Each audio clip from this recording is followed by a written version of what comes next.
हवामानाने दिलेल्या अंदाजानंतर परभणी जिल्ह्यात अनेक भागामध्ये जे आहे ते रात्री अवकाळी पाऊस झाला. वादळी वाऱ्यासह हा अवकाळी पाऊस झाल्यामुळे याचा सगळ्यात जास्त फटका जो आहे तो आंब्याच्या बागांना बसलेला आहे. काल जो वा अवकाळी वारं होतं, वावदन होतं, त्याच्यामुळे अशा पद्धतीनं आंब्याच्या झाडाखाली कैऱ्या पडल्याचं आपल्याला चित्र बघायला मिळतंय.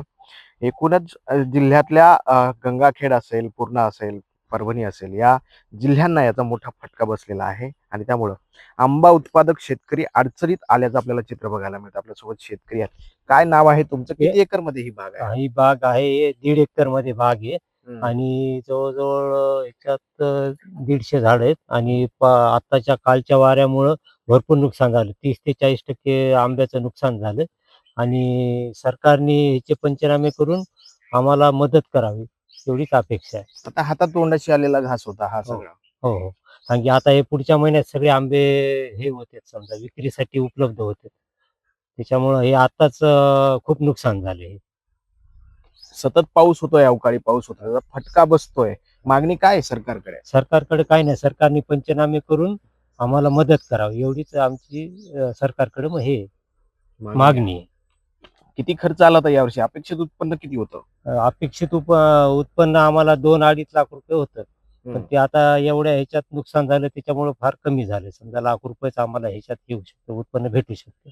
आणि खर्च किती आला होता? खर्च 1 लाख रुपये असेल. बरं. हां. ऐन हातात तोंडाशी आलेला घास गेलाय. हो. कारण की वादळामुळं भरपूर नुकसान झाले आणि त्याच्यामुळं पुढचं हे अवघड आहे समजा आम्हाला म्हणजे याचं उत्पन्न जे भेटायला पाहिजे ते भेटणार नाही, अपेक्षित नाहीये ते. बरं.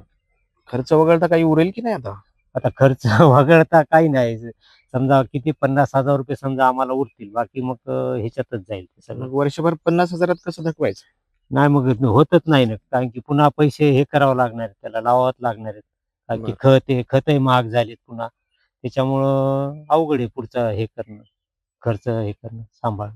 तर हे आंबा उत्पादक शेतकरी आहेत आणि जो रात्री अवकाळी पाऊस आणि वारं मोठ्या प्रमाणात होतं त्याच्यामुळं आंब्याच्या पिकांचं 30 ते 40% नुकसान झालं असे शेतकरी सांगतात. आणि नुकसान झालेल्या भागाचे पंचनामे करून शेतकऱ्यांना जे आहे ते मदत द्यावी अशी मागणी शेतकऱ्यांकडनं जोर धरू लागली.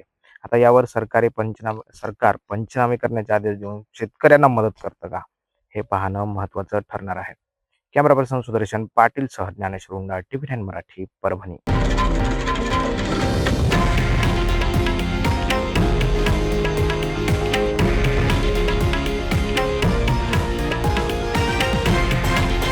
हे आहे देशातील नंबर 1 न्यूज नेटवर्क आणि आपण पाहत आहात TV9 मराठी, एकमेव.